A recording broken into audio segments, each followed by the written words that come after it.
12 ফেব্রুয়ারির নির্বাচন নিয়ে প্রস্তুত দেশবাসী। শেষ মুহূর্তের প্রচারণায় ব্যস্ত প্রার্থীরা। ভোট প্রদানের সুযোগ করে দিতে 11 ফেব্রুয়ারি সাধারণ ছুটি ঘোষণা করেছে সরকার। কিন্তু যদি বলা হয় পিছিয়ে যাচ্ছে নির্বাচন, সেক্ষেত্রে বিশ্বাস করবেন কি? আসুন সমীকরণ মেলানো যাক। 24 আগস্টে ক্ষমতাচ্যুত হবার পর একের পর এক মামলায় জর্জরিত হন শেখ হাসিনা। 2025-এ আইসিটির এক মামলায় ঘোষণা করা হয় ফাঁসির রায়। অথচ নির্বাচনের বছরেই উল্টো গণে বাতিল হওয়া প্রথম মামলায় নিহত দাবি করা ব্যক্তিকে জীবিত পাওয়া গেছে। পরের মামলায় জুলাই আন্দোলনে আহত ব্যক্তিকে খুঁজে পাওয়া যায়নি। তাই হাসিনা সহ 115 আসামি অব্যাহতি পেয়েছেন।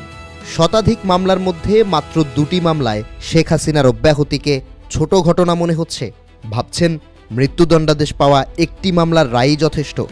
তাহলে আপনার মতো আরেকজন সরল মানুষকে খুঁজে পাওয়া দুষ্কর। একের পর এক মামলা থেকে অব্যাহতি পাচ্ছেন সাবেক সরকার প্রধান। প্রথম সারির গণমাধ্যমগুলোই এই খবরগুলোকে ছাপিয়ে যাচ্ছে প্রার্থীদের মনোনয়ন বাতিল, প্রত্যাহার কিংবা প্রচারণার খবর। তবে এমন ঘটনায় উত্তপ্ত সামাজিক যোগাযোগ মাধ্যম। সম্প্রতি যুদ্ধাপরাধের মামলায় মৃত্যুদণ্ডাদেশ পাওয়া মাওলানা আবুল কালাম আজাদ আদালতে আত্মসমর্পণে ছিলেন। বাচ্চু রাজাকার হিসেবে পরিচিত এই ব্যক্তির বিচার করে আন্তর্জাতিক অপরাধ ট্রাইব্যুনাল। মামলা চলাকালীন সময়ে তিনি পলাতক ছিলেন। পরিবর্তিত পরিস্থিতিতে রায়ের 13 বছর পর আদালতের কাছে ন্যায় বিচার প্রত্যাশা করছেন তিনি। সমীকরণ কি এখন একটু করে মিলছে? শেখ হাসিনার বিরুদ্ধেও বিচার প্রক্রিয়া সম্পাদন হয়েছে এই আদালতে এবং তিনিও পলাতক।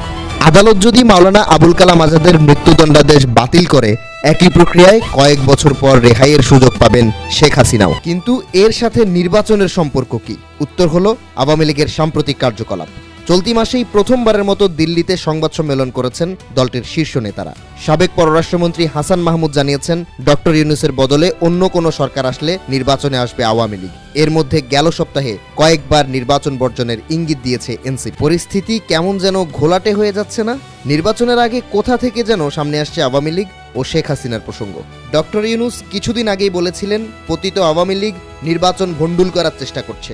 হাওয়ায় মিলিয়ে যাওয়া সে আওয়ামী লীগকে এখন বেশ সক্রিয় দেখা যাচ্ছে।